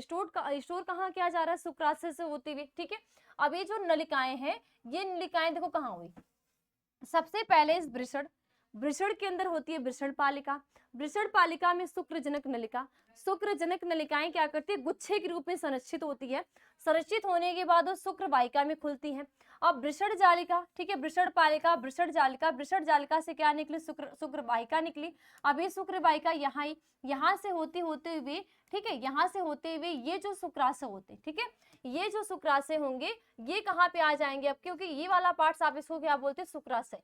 ये होती है आपकी जनन ग्रंथियां होती हैं, जो कि इसमें शुक्राशय क्या हुए, स्टोर हुए। स्टोर होने के बाद ये कहाँ पे आएंगे, यहाँ पे, ये इसको आप बोलते हो प्रोस्टेट ग्रंथि, ठीक है। अब ग्रंथि होने के बाद वापस आएंगे और वापस से अग्रचत यानी कि सेशन मुंड से क्या कर दिए जाएंगे, बाहर निकल जाएंगे, ठीक है। तो ये डायग्राम आपको बिल्कुल अच्छे से एकदम तैयार करनी है, क्योंकि आपके एग्जाम में ये पूछा जाता है। नहीं बनाने आ रहा है तो मैं बार बार कह रही हूँ, बनाना बिल्कुल अच्छे से सीख लो। नेक्स्ट, ये देखो सर्टोली कोशिका। अब देखो इस वाले डायग्राम में थोड़ा सा आपको एकदम क्लियर नहीं समझ में आ रहा होगा, सर्टोली कोशिका। सर्टोली कोशिकाएं में देखो हम क्या बात करते हैं, अंतराली कोशिकाएं, क्योंकि अगर एक वृषण है, ठीक है, एक टेस्टिस है, तो उस टेस्टिस के अंदर क्या होती है, अंतराली कोशिकाएं होती है, ठीक है। अंतराली कोशिकाओं के साथ साथ आप देखोगे शुक्र जनन, स्पर्मेटोगोनिया, ठीक है, ये क्या है, शुक्रजनक, क्योंकि यही की भी शुक्रजनक जो नलिकाएं होती है यही क्या करती है, विभाजन करती है। विभाजन करने से यहाँ पे शुक्राणु का निर्माण होता है। ठीक है, क्या होता है, शुक्राणु का निर्माण। लेकिन लेकिन आपको क्या नजर आएगा कि ये जो शुक्राणु आपको ये संरचना में दिखते हैं, जो आपको ये संरचना दिखता है ये आपको कुछ इस प्रकार की संरचना दिखेगी। तो यहाँ पे जो ये स्पर्मेटिड होता है, ये स्पर्मेटिड का क्या होता है, शुक्र कायांतरण होता है। क्या होता है, शुक्र कायांतरण। और शुक्र कायांतरण का कार्य कौन करती है, सर्टोली कोशिकाएं, क्योंकि ये सर्टोली कोशिका करती है पोषण देने का कार्य। क्या करती है, सर्टोली कोशिका पोषण देने का कार्य करती है। जब ये पोषण देने का कार्य करेगी तो यहाँ पे शुक्रजनक नलिकाओं के द्वारा, अंतराली कोशिकाओं के द्वारा हार्मोन सिक्रीट होगा। हार्मोन जब निकलेगा तो यहाँ पे क्या होगा, शुक्राणु जनन की क्रिया होगी, यानी स्पर्मेटोगोनिया होगी। जब स्पर्मेटोगोनिया होगी तो क्या होगा, शुक्राणु का निर्माण होगा। अब ये शुक्राणु जो होता है वो स्पर्मेटिड्स में होता है। अब इस स्पर्मेटिड का क्या होगा, शुक्र कायांतरण होगा, और शुक्र कायांतरण करने का कार्य करेगी सर्टोली कोशिका। तो ये डायग्राम आप बिल्कुल एकदम बनाना क्या कर लो, सीख लो। ठीक है, नेक्स्ट ये आपका है स्त्री श्रोणि प्रदेश का जनन तंत्र दर्शाने वाला आरेखी काट। ठीक है, क्या है, स्त्री जनन तंत्र का जो श्रोणि भाग होता है। श्रोणि भाग कहाँ होता है, देखो ये मेरा हमारा हिड वाला पार्ट, ठीक, इसके बाद ये हमारा क्या आ गया, निक वाला पार्ट, निक से हमारा वक्ष वाला पार्ट, वक्ष से हमारा एब्डोमेन जो उदर वाला पार्ट, और उदर के बाद क्या होता है, श्रोणि पार्ट्स आता है। क्योंकि जो देखो चाहे मेल रिप्रोडक्टिव पार्ट से चाहे फीमेल रिप्रोडक्टिव पार्ट से, दोनों जो होते हैं आपके श्रोणि भाग में प्रेजेंट होते हैं। ठीक है, तो श्रोणि भाग में आपको क्या दिख रहा है, ये वाला जो संरचना है, इस संरचना को आप क्या बोलते हो, गर्भाशय। ठीक है, ये आपकी संरचना क्या है, ये आपकी क्या है, गर्भाशय, यानी कि यूट्रस है। यूट्रस के बाद ये आपके क्या है, मूत्राशय, क्योंकि जो यूरिन होता है यहीं पे स्टोर होता है। हालांकि जब ब्लड, देखो जब आप सर्कुलेटरी सिस्टम पढ़ते हो ना, सर्कुलेशन पढ़ते हो, तो सर्कुलेशन में आप क्या देखते हो कि जो ब्लड होता है, ठीक है, जब ब्लड क्या करता है, अंग से हार्ट में जाता है तो वो पंप करता है, पंप के बाद फिर लंग्स में जाता है, लंग्स से फिर हार्ट में, हार्ट से हृदय में। तो जब वो कहाँ जाता है, अंगों में आता है, अंगों में कहाँ जब आएगा, किडनी में आएगा। तो उस किडनी में क्या होता है, ब्लड को छनता है। जैसे ही ब्लड छनेगा तो छनने के बाद किसका निर्माण होता है, देखो ब्लड क्या हुआ, छना, छनने के बाद क्या हुआ, ये ब्लड है, ये ब्लड है, ब्लड क्या हुआ, छना, तो ब्लड छनने के बाद किसका निर्माण होता है, यूरिन का। तो ये जो यूरिन होती है, ठीक है, यहाँ पे स्टोर हो जाती है, क्या होगी, स्टोर हो जाएगी। और इसको यूरिन के मार्ग क्या होते हैं, अलग होते हैं। आपको ध्यान ये देनी है कि आप पुरुष में जब देखोगे तो उसमें यूरिन, ठीक है, मूत्र मार्ग और जनन मार्ग दोनों एक ही पथ होता है, दोनों एक ही छिद्र होते हैं, दोनों एक ही छिद्र में खुलते हैं। लेकिन एक महिला में क्या देखोगे कि यहाँ पे जो उनका मूत्र मार्ग होता है और जो जनन छिद्र होता है, दोनों अलग अलग मार्ग होते हैं। देखो यहाँ पे ये मूत्राशय हो गया, अब ये मूत्राशय से इनका क्या है, जनन मूत्र मार्ग छिद्र, यहाँ स्टोर हुआ, स्टोर होने के बाद यहाँ से निकल जाएगा। अब देखो, अब जो यूट्रस होता, सॉरी जो जनन छिद्र होता है, जनन छिद्र में आप क्या देखोगे, ये गर्भाशय है। ठीक है, गर्भाशय के आपको यहाँ पे दिख रहा है ये वाला जो भाग है, इस वाले भाग को आप बोलते हो जघन संघान। ठीक है, क्या कहते हो, जघन संघान। जघन संघान के बाद आपके यहाँ वाली इस वाले पार्ट्स को आप क्या बोलते हो, भग सेप। ठीक है, भग सेप के बाद आता है बृहद भंगोष्ठ। ठीक है, बृहद भंगोष्ठ, बृहद भंगोष्ठ में आता है लघु भंगोष्ठ। ठीक है, क्या आते हैं, लघु भंगोष्ठ। फिर लघु भंगोष्ठ के बाद ये आते हैं विजाना, यानी कि जो होते हैं योनि द्वार। ठीक है, तो ये अलग छिद्र और ये क्या होते हैं, अलग छिद्र होते हैं। ठीक है, तो ये वाला पार्ट आपको पूरा क्या हो जाएगा, विजाइना वाला हो जाएगा। ये आपका हो जाएगा मलाशय, जो इकट्ठा होते हैं, जो अपशिष्ट पदार्थ होते हैं। और ये क्या हो गया, ग्रीवा। ये ग्रीवा ही जो होती है ये संकुचित होती है। हालांकि देखो जो वोर है वो बहुत कम है, लेकिन जैसे ही प्रसव की क्रिया, प्रसव में इतना ज्यादा दर्द की वजह से ये जो ग्रीवा होती है संकुचित, यानी कि पचकने और फूलने का कार्य करती है, जिससे क्या होगा, बेबी का यहाँ पे जन्म होगा। ठीक है, नेक्स्ट, अब अगर आप इसको एक अंदर से देखोगे, ठीक है, अभी संरचना की बात आप क्या करोगे, तो अंदर से देखोगे तो आपको क्या क्या नजर आएगा। देखो सबसे पहले ये वाला जो भाग होता है गर्भाशय भुग्न फंडस होता है। क्या होता है, गर्भाशय भुग्न फंडस, ये फंडस भाग होता है। फंडस भाग के बाद ये वाला जो पार्ट्स है, ठीक है, ये वाला जो पार्ट्स है इसको आप कहते हो अंतः गर्भाशयी अस्तर। क्या बोलते हो, गर्भाशय अंत अस्तर। इस गर्भाशय अंतर अस्तर को आप बोल सकते हो एंडो, ठीक है, क्या बोलोगे, एंडोमेट्रियम। क्या बोलोगे, एंडोमेट्रियम। ये एंडोमेट्रियम जो है ये गर्भाशय की सबसे अंदर की परत होती है, ठीक है। बीच में जो गर्भाशय पीसी होती है इसको आप बोलते हो मायोमेट्रियम। मायोमेट्रियम यानी कि मध्य गर्भाशय कहते हैं, ठीक है। इसके जो परिगर्भाशय होती है, ठीक है, तो ये 3 पार्ट्स होते हैं। ये जो गर्भाशय ग्रीवा, ठीक है, गर्भाशय ग्रीवा यहाँ वाला पार्ट्स होता है। इसके बाद ग्रीवा नाल होता है, ठीक है। ये जो पतली सी, देखो पहले जो यूट्रस होती है, यूट्रस पहले से चौड़ी, आगे से क्या है चौड़ा पार्ट्स है। चौड़ा पार्ट्स के आगे की बात थोड़ी सी क्या हो जा रही है, सक्रिय हो रही। इसी सक्रिय को आप क्या बोलते हो, गर्भाशय। ये वाला जो पार्ट्स होगा गर्भाशय ग्रीवा बोलोगे, और जो सक्रिय सा जो पार्ट्स होगा उसको आप बोलते हो ग्रीवा नाल होता है, क्योंकि ग्रीवा नाल क्या होता है, पतला सा भाग होता है। उसके बाद जो ये ग्रीवा जो नाल होती है ये किसमें खुल जाएगी, वेजाइना यानी कि योनि में खुलती है। अब यहाँ पे आपको क्या दिख रहा है, पेयर में ये दोनों क्या है, अंडाशय है। इस अंडाशय के अंदर, ठीक है, इसको आप डिंब ग्रंथि भी कह सकते हो, ये अंडाशय। देखो कहीं पे अगर आपसे 1 पेयर डिंब ग्रंथि आए तो आपको याद रखनी ओवरी की बात हो रही है, अंडाशय आए तो आपको याद रखनी ओवरी की बात हो रही है, ठीक है। तो यहाँ पे 1 पेयर में क्या हो जाएंगे, अंडाशय, और इस अंडाशय के अंदर क्या होगा, अंडाणु का क्या होगा, निर्माण होगा। अब यहाँ वाला जो पार्ट्स आपको दिख रहा है थोड़ा सा चौड़ा, पतला, फिर सकरा, फिर फिम्बरी यानी कि फिंगर लाइक स्ट्रक्चर दिख रहे हैं, है ना। देखो ये वाला, इतने वाले पार्ट्स को आप क्या कहते हो, कीप कहते हो। ये जो फिम्बरी है इसको आप झिल्ली भी कहते हो, ठीक है। यहाँ पे ये एम्पुला है और ये क्या है, सकीडन पथ है। पूरे को मिला को आप बोलोगे अंडवाहिनी नलिका या ओविडक्ट बोलते हो, ठीक है। अब देखो क्या हुआ, जैसे ही अंडे का निर्माण हुआ 14वें दिन पे ओव्यूलेशन के टाइम में ये अंडा निकल के यहाँ पे क्या आ जाता है, जो एम्पुला वाला पार्ट्स यहाँ पे आया, और आने के बाद अगर यहाँ पे इसको मेल गैमेट मिला तो क्या हो जाएगा, फर्टिलाइजेशन होगा। अगर मेल गैमेट नहीं मिला तो इनकी जो यहाँ की कार्पस लूटियम होती है और ये जो एंड्रोमेट्रियम जो गर्भाशयी परत बना रही होती है, किसको, भ्रूण को पालने के लिए, दोनों टूट के ब्लड के रूप में क्या आते हैं, बाहर आने लगते हैं, ठीक है। तो ये दोनों आपका पुरुष जनन तंत्र और मादा जनन तंत्र एकदम मस्ट है, आपके एग्जाम में आते ही आते हैं, तो इसको आप बिल्कुल याद कर लेना। याद तो करना, बनाना भी सीख लेना। नेक्स्ट, अभी आपके सामने दिख रहा है स्तन ग्रंथियां, ठीक है। हमारे अंदर क्या होती है, स्तन ग्रंथियां भी पाई जाती हैं, है ना, क्योंकि स्तन ग्रंथियों के द्वारा ही क्या होता है, दुग्ध निर्माण की क्या होती है, क्रियाएं होती है। तो उसमें आप क्या देखते हो, सबसे पहले क्या होती है, स्तनपाली, क्योंकि बहुत सारी, जैसे वृषण के अंदर बहुत सारी वृषण पालिका होती है, इसी तरह एक स्तन के अंदर जब उसको हम इंटरनल स्ट्रक्चर को हम देखते हैं तो स्तनपालियां होती है, ठीक है। स्तनपालियां के साथ साथ यहाँ पे क्या होती है, स्तन नलिका, जिसको आप एम्पुला कहते हो और तुम्बिका भी कहते हो, ठीक है। यहाँ पे होती है दुग्ध वाहिनी। तो ये धीरे धीरे यहाँ पे क्या होती है, परशुका यानी कि पसली, ठीक है, यहाँ पे पसलियां प्रेजेंट है। इसके बाद पेशियों के बाद ये जो क्या होती है, स्तन नलिका होती है। इस स्तन नलिका में छोटी छोटी ग्रंथियां होती है। वो ग्रंथियां धीरे धीरे जैसे ही प्रेगनेंसी अवस्था आती है तो वहां पे दूध बनने की जो प्रक्रिया होती है, वहां की जो कोशिकाएं होती है धीरे धीरे ग्रोथ करती हैं। ग्रोथ होने के बाद दुग्ध निर्माण के बाद ये जो नलिकाएं हैं इनके द्वारा क्या होता है, बाहर स्रावित होता है, ठीक है। तो स्तन ग्रंथियां के बारे में शॉर्ट टिप्पणी लिखिए, स्तन ग्रंथि के बारे में शॉर्ट नोट्स लिखिए या डायग्राम के साथ आप बताओ, ये सारी चीजें आपके एग्जाम में आती हैं, ठीक है। नेक्स्ट, शुक्रजनक नलिका, ठीक है।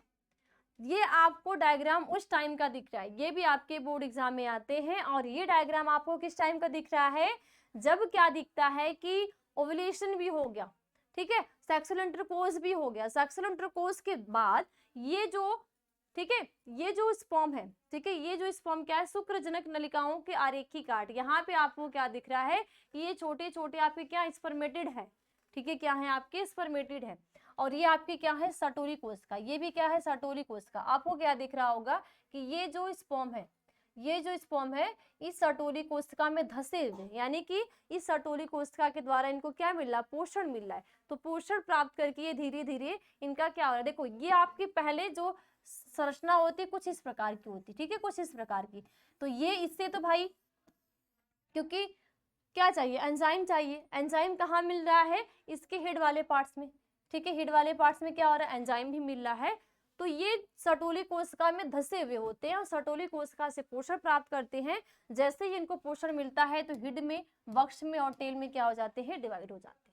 ठीक है, तो आपको यहाँ पे देखो क्या दिख रहा है, ये जो शुक्राणु है ये भी शुक्राणु, यानी कि यहाँ पे शुक्र कांतरण की क्रिया हो गई है, शुक्राणु का निर्माण हो चुका है। और यहाँ पे आपको क्या दिख रहा है, द्वितीय शुक्राणु कोशिका, यानी कि जो स्पर्मेटिड होता है, शुक्राणु पशु बोलोगे या तो द्वितीय शुक्राणु कोशिका है।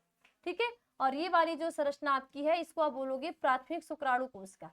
ठीक है, और ये क्या आपके सर्टोली कोशिका, और ये क्या हो रहा है, शुक्राणु जनन हो रहा है, जिससे कि शुक्राणु जनन से क्या हुआ, स्पर्मेटिड का निर्माण हुआ। स्पर्मेटिड से प्राथमिक शुक्र कोशिका, द्वितीय शुक्र कोशिका, फिर सर्टोली कोशिका से पोषण मिला, और पोषण होने के बाद एक इसमें चेंज हो गया शुक्राणु, यानी कि स्पर्म में इसका क्या हो गया, वो चेंज हो गया। ठीक है, चलो नेक्स्ट ये भी देखो, सिर्फ या तो डायग्राम के साथ साथ लिखना। ठीक है, या तो सिर्फ ओनली डायग्राम या तो डायग्राम के साथ लिखना, ये दोनों चीजें आती है यहाँ पे। तो आपको पता है पहले ये कुछ इस संरचना में है।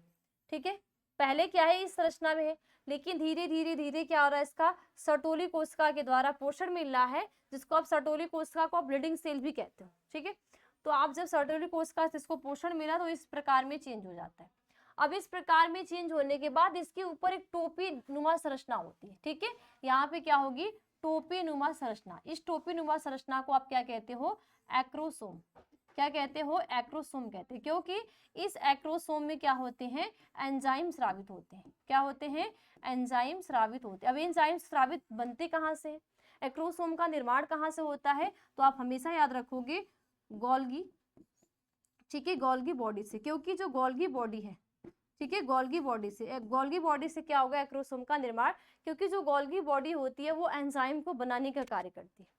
ठीक है, तो सेल के अंदर क्या प्रेजेंट है भाई, गोल्गी बॉडी भी तो प्रेजेंट है। तो वो गोल्गी बॉडी क्या करेगी, यहाँ पे इसके टिल वाले पार्ट्स को बनाएगी, जिसको आप क्या कहते हो, जीव द्रव्य कला है, जिसको प्लाज्मा बोला यानी झिल्ली, और यहाँ पे क्या है, अग्रपिंडक है।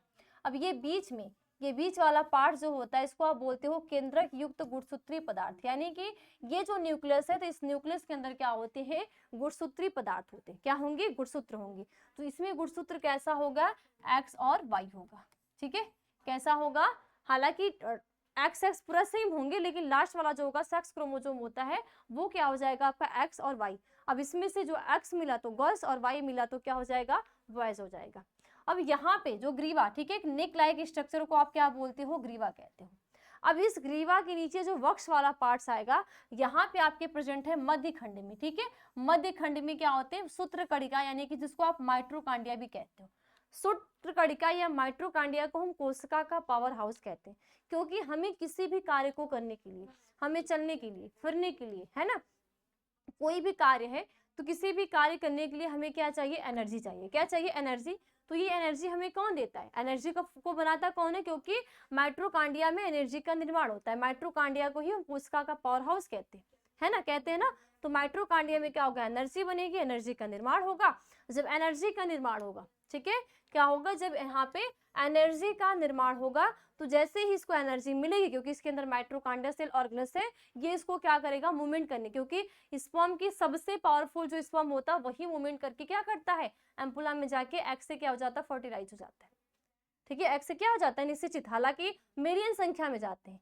एक बार जब वीर्य सेचन की क्रिया होती है तो वीर्य सेचन की क्रिया के द्वारा ऐसा नहीं कि 1 2 3 4 5 स्पर्म जाते हैं, मिलियन की संख्या में जाते हैं, लेकिन कुछ क्या होते हैं, विजाइना की जो अम्लीयता की वजह से, ठीक है, विजाइना जो है उसमें अम्लता की वजह से वहीं पे मर जाते हैं। कुछ अंदर जाते हैं एंड्रोमेट्रियम में, यानी गर्भाशय में जाते हैं। तो गर्भाशय में जो एंड्रोमेट्रियम की लेयर होती है वो HCG पदार्थ को स्रावित करती है।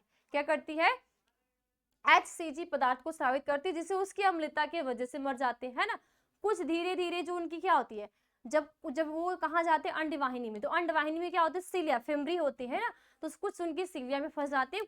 कुछ ही स्पर्म जो होते हैं यानी 200 से 300 की संख्या में जाएंगे एम्पुला के पास, और एम्पुला के पास 200-300 की संख्या में जा रहे हैं, लेकिन सबसे ज्यादा जिसके पास बहुत ज्यादा यानी कि एक मजबूत स्पर्म कह सकते हैं, या जिसके अंदर बहुत तेज भागने की क्षमता होगी ना, वो जाके क्या हो जाएगा, एक से संलग्न होगा। तो ये कौन करेगा, ये माइट्रोकांडिया, क्योंकि माइट्रोकांडिया इसको क्या करेगी, एनर्जी देने का कार्य करती है। अब नीचे इसका आता है टेल वाला पार्ट। इससे टेल की वजह से क्या करते, बहुत तेजी से मूवमेंट करते, क्योंकि अब इनके पास तो कोई हाथ पांव तो है नहीं। जैसे हमें चलने के लिए हमारे पास 2 पैर भगवान दिए, अब इस बेचारे के पास तो हाथ पांव तो है नहीं, तो टेल के द्वारा ही जो ये मूवमेंट कर रहा है, बहुत तेज से भाग रहा है, तो ये इसको तैरने में या चलने में, क्योंकि देखो जो शुक्राणु होता है वो हमेशा वीर्य के अंदर होता है। वीर्य एक गाढ़ा तरल पदार्थ होता है जो दुधिया कलर का होता है, तो उसी वीर्य के अंदर ये क्या होते हैं, शुक्राणु होते हैं। भैया अलग से थोड़ी ना मूवमेंट कर रहे हैं, तो इसको एक तरल पदार्थ में, एक तरल माध्यम में तो क्या करना है, गति करना है, तो उस तरल माध्यम के द्वारा क्या करते हैं, गति करते हैं। तो तरल माध्यम में जो पूंछ होती है यही इसको मूवमेंट करने का कार्य करती है। ठीक है, चलो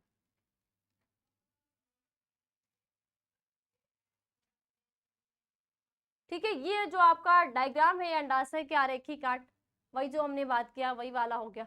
ठीक है, जब आप अंडाशय को क्या करोगे, कट करोगे, तो कट करने पे आपको इस कुछ ऐसे दिखेगी।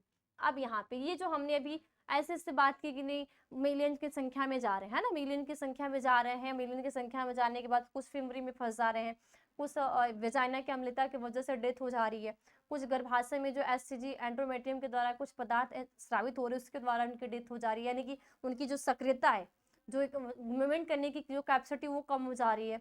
तो कुछ अलग अलग जो भी है, तो देखो अब यहाँ पे आपको क्या दिख रहा है, एक अंडाणु का संरचना। अंडाणु की संरचना में जो ये परिपीतक अवकाश है, ये परिपीतक अवकाश में आप क्या देखोगे, एक कोरोना रेडिएटा है, एक जोना पैलिसोडा है।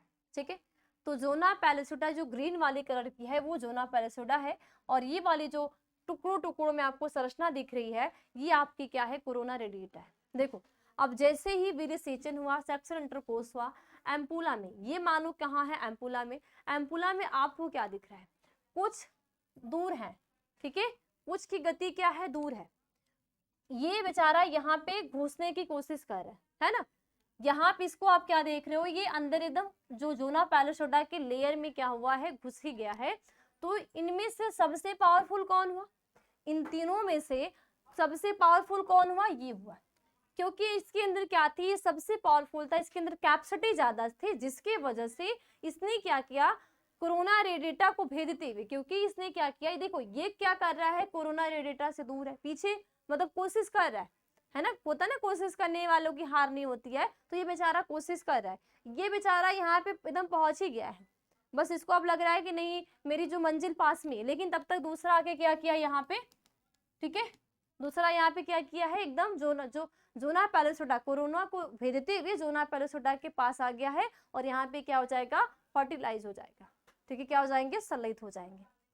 तो ये भी डायग्राम एकदम इजी सा है, एकदम आपको क्या करने, अच्छे से बना लेने, एकदम अच्छे से तैयार कर लेने। ठीक है, तो कौन कौन डायग्राम बनाएगा जरूर यार, जिसको नहीं बनाने आता वो भी बताएगा कि नहीं मुझे नहीं आता।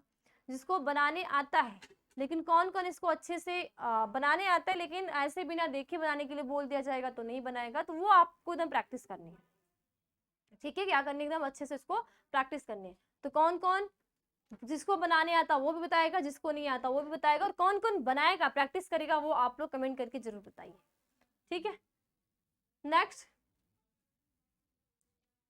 नेक्स्ट ये आ जाता है आपका परागकण तथा अंकुरण पराग नलिका का विकास। कभी कभी आपके एग्जाम में पूछा जाता है बीजांड का सचित्र वर्णन कीजिए। किसका वर्णन, जो ओव्यूल है, ठीक है, जो बीजांड है, बीजांड का आपके एग्जाम में सचित्र वर्णन के लिए आता है। क्या आता है, बीजांड का सचित्र वर्णन कीजिए। तो जब आप क्या देखते हो, बीजांड, बीजांड के अंदर क्या होते हैं, भ्रूणकोश। देखो ये आपके एक बीजांड का, जब भी आपके एग्जाम में बीजांड की संरचना बनाने की बात आएगी तो आप इस डायग्राम को बनाओगे। देखो बहुत सा एकदम सीधा सा बीजांड है, इस बीजांड के अंदर, ठीक है, ये तो आपका क्या है, बीजांड है। इस बीजांड के अंदर क्या होते हैं, ये भ्रूणकोश है, भ्रूणपोष है। अब इस भ्रूणपोष के अंदर देखो आपको क्या दिख रही है, ठीक है, ये तो हो गया बीजांड का, ठीक है, ये वाली पूरी संरचना आपकी क्या हो गई, बीजांड काय हो गई। इस बीजांड काय के अंदर क्या है, भ्रूणकोश है। ये भ्रूणकोश आए कैसे, बने कैसे, गुरु बीजाणु जनन की क्रिया के द्वारा, यानी कि यहाँ की जो बीजांड काय की जो जननी कोशिकाएं हैं, जो न्यूसेलिस की सेल होती है, यही विभाजन करके इस भ्रूणकोश का क्या करती है, निर्माण करती है, जो कि आप इसमें पढ़ते हो गुरु बीजाणु जनन की क्रिया में पढ़ते हो। किसमें पढ़ते हो बेटा? गुरु बीजाणु जनन की जब आप क्रिया पढ़ते हो, प्रोसेस पढ़ते हो, तो इनमें आप इसको एकदम क्लियरली देखते हो, एकदम अच्छे तरीके से क्या करते हो, आपको समझ में आता है। अब इसमें आपको देखो क्या क्या दिख रहा है। जहां पे इस भ्रूण कोश की, ठीक है, यहाँ पे 2 आवरण होते हैं। यहाँ पे कितने आवरण प्रेजेंट है? 2 आवरण प्रेजेंट होता है। एक होता है आध्यावरण, ठीक है, ये क्या होते हैं? आध्यावरण। तो एक को बोलोगे आप बाह्य अध्यावरण, दूसरे को आप बोलोगे अंत अध्यावरण। एक को बोलोगे बाह्य, यानी कि जो बाहरी लेयर है इसको हम बोलेंगे बाह्य अध्यावरण, और जो अंदर की लेयर है इसको हम कहेंगे अंत अध्यावरण। ठीक है, समझ में आया? इसके बाद जहां पे इस आवरण का अभाव होगा, तो आपको इस पूरी संरचना में आवरण का अभाव यहाँ पे दिख रहा है। तो जहां पे ये आवरण क्या है? अभाव है, जहां पे ये जो बाह्य अध्यावरण होते हैं एब्सेंट होते हैं, इसको हम कहते हैं बीजांड द्वार। बीजांड द्वार को आप कहते हो माइक्रोपाइल। क्या कहते हो? माइक्रोपाइल। ठीक है, तो ये होते हैं माइक्रोपाइल। अब इस बीजांड काय के पीछे, यहाँ पे भी बीजांड काय के पीछे आपको दिख रहा है कि अंत अध्यावरण, जो बाह्य है अंत है, उनका क्या है? अभाव है। तो इसको हम बोलते हैं निभाग और कहते हो चला जा। ठीक है, क्या कहते हैं? हिंदी में कहते हैं निभाग और इंग्लिश में क्या कहते हो? चला जा कहते हैं। ठीक है, अब इस बीजांड के अंदर क्या है? भ्रूणकोश। मैंने क्या बोला? भ्रूणकोश और भ्रूणपोष में अंतर होते हैं।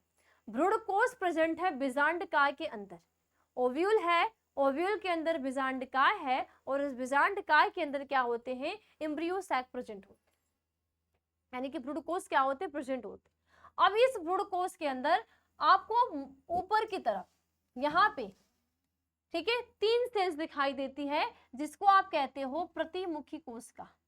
ठीक है, बीच में, ठीक है, बीच में एक सेल दिखाई देती है जिसके अंदर 2 न्यूक्लियस प्रेजेंट होते हैं, इनको हम कहते हैं ध्रुवी केंद्र।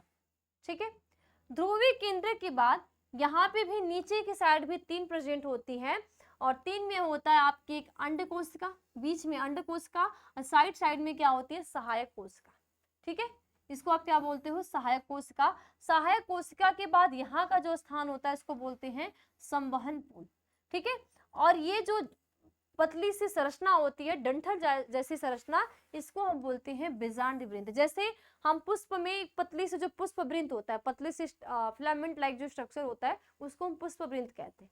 तो इसी तरह यहाँ पे जो स्टेम जैसा एक पतली सी संरचना है फिलामेंट लाइक, इसको हम क्या बोलेंगे? पुष्प वृंत या बीजांड वृंत कहते हैं। ठीक है, तो ये आपको एकदम अच्छे से क्या कर लेने हैं? एकदम तैयार कर लेने। अब देखो, इसमें आपके 2 क्वेश्चन बन सकते हैं। कैसे बनेंगे? ये तो आपसे पूछ दिया जाएगा कि बीजांड काय का, ठीक है, बीजांड काय का सचित वर्णन कीजिए। ठीक है, क्या पूछा जाएगा? बीजांड काय का सचित वर्णन कीजिए। और दूसरा आपसे क्या पूछा जाएगा कि भ्रूणकोश का सचित वर्णन कीजिए। जब आपसे बीजांड काय पूछा जाए या आपसे बीजांड की संरचना पूछा जाए, ठीक है, तो आप इन पूरे को बनाओगे। ठीक है, लेकिन जब आपसे सिर्फ भ्रूणकोश को पूछा जाए तो सिर्फ आप इतने को बनाओगे। तो आप इन तीनों को, इतने को बनाओगे, इसके बाद प्रतिमुखी कोशिकाओं का कार्य क्या है वो लिखोगे, ध्रुवी केंद्र का कार्य क्या होता है वो लिखोगे, अंड कोशिका का कार्य क्या होता है वो लिखोगे, और सहायक कोशिका का कार्य क्या होता है वो लिखोगे। तो इन सारी चीजों को आप अच्छे से लिखोगे। बताओ, लिख लोगे कि नहीं? लिख लेंगे कि नहीं? आप लोग नहीं लिखने आता, प्रैक्टिस करो, प्रैक्टिस करोगे लिखना आ जाएगा। ठीक है, नेक्स्ट ये आपके क्या है? मेंडल जी का, ठीक है, मेंडल जी का पृथक्करण का नियम। मेंडल जी जो थी, ग्रेगर जान मेंडल, नाम सुना है ना, आप लोग पढ़ चुके हैं। जो ग्रेगर जान मेंडल है उनको आनुवंशिकी का पिता कहते हैं, फादर आप क्या कहते हैं? जेनेटिक कहते हैं, क्योंकि जो आनुवंशिक का नियम है, आनुवंशिकता को जो नियम है वो किसने दिया है? ग्रेगर जान मेंडल ने। सबसे पहले कैसे दिया था? मटर के पौधे, पायसम सैटिवम के पौधे में, जो जहाँ पे उनका आवास था, वो जहाँ पे रहते थे, वहां का उनका क्या था? एक बॉटनिकल गार्डन था। ठीक है, क्या था? बगीचा था, उद्यान था। तो उसमें उन्होंने बहुत सारे पौधों को लगा रखे थे, लेकिन उन्होंने आनुवंशिकता के नियम के लिए एक ऐसे पौधे का चुनाव किया था जो कि जिनका समय क्या हो? कम हो, समय कम हो, कम समय में उनके लक्षण अगली पीढ़ी में दिख जाए। तो कम समय में क्या लक्षण दिखता है? उन्होंने मटर का, और कौन सा मटर? फसली मटर के पौधे को लिया, जिसमें उन्होंने क्या किया था?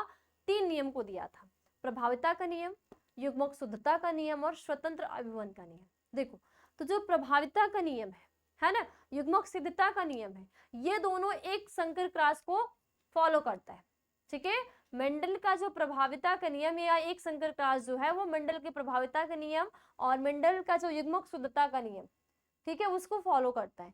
और जो द्विसंकर क्रॉस है ये क्या करता है, मेंडल के स्वतंत्र अभिमन के नियम को फॉलो करता है। तो ये एक संकर क्रॉस क्या होते हैं ये पूछा जाता आपसे, द्विसंकर क्रॉस क्या होते हैं ये पूछा जाता आपसे। जब भी एक संकर क्रॉस आएगा आप क्या करोगे, उसके बारे में लिखोगे, डायग्राम वाली डायग्राम आएगा तो सिर्फ आप इसको ऐसे दर्शा दोगे, ठीक है, आरेख बना के। जब लिखने के लिए आएगा तो आरेख भी बनाओगे, साथ साथ उसके बारे में क्या करोगे, लिखोगे भी। तो क्या करोगे, एक संकर क्रॉस में देखो क्या होगा, मेंडल जी ने क्या किया था, सबसे पहले उनका जो प्रभाविता का नियम था, प्रभाविता के नियम में उन्होंने पौधे की लंबाई पे कार्य किया था। हालांकि उन्होंने 7 विपर्यासीय लक्षण लिया, उन्होंने 7 विपर्यासीय लक्षण यानी कि पौधे की लंबाई पे काम किया, पौधे के कलर पे काम किया, ठीक है, जो पौधे का रंग है, उसके बाद पुष्प के रंग का के कलर पे, पुष्प के साइज पे, बीज के रंग पे, बीज के साइज पे, यानी कि 7 विपर्यासीय लक्षण को लिया था। लेकिन सबसे पहले उन्होंने पौधे की लंबाई पे कार्य किया था।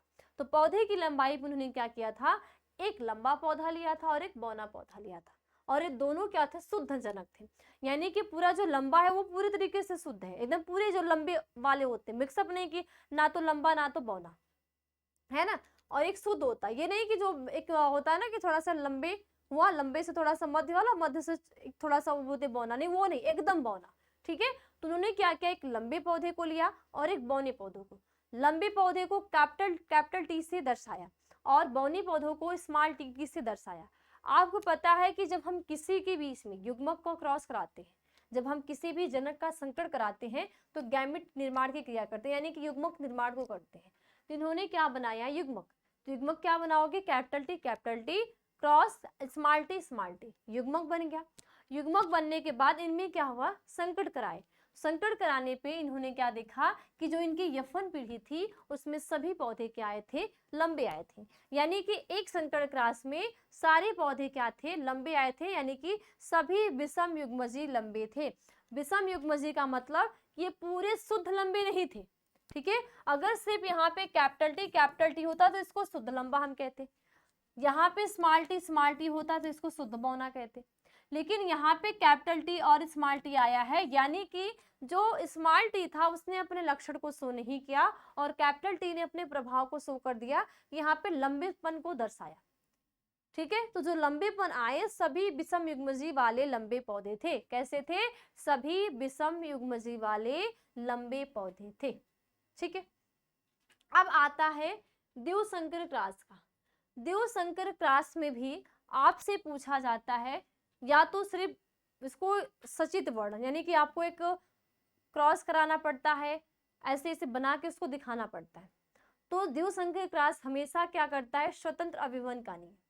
स्वतंत्र अभिवन के नियम में, यानी कि जो मेंडल जी का तीसरा नियम था, उन्होंने क्या किया था, गोल पीले बीज लिया। ठीक है, क्या लिया, जो बीज की साइज थी, आकार था कैसा था, गोल था, रंग कैसा था, पीला था। उसके बाद दूसरा क्या लिया, झुर्रीदार हरे बीज लिया। जो बीज थी वो झुर्रीदार थी, कलर क्या था, कलर क्या था, हरा था।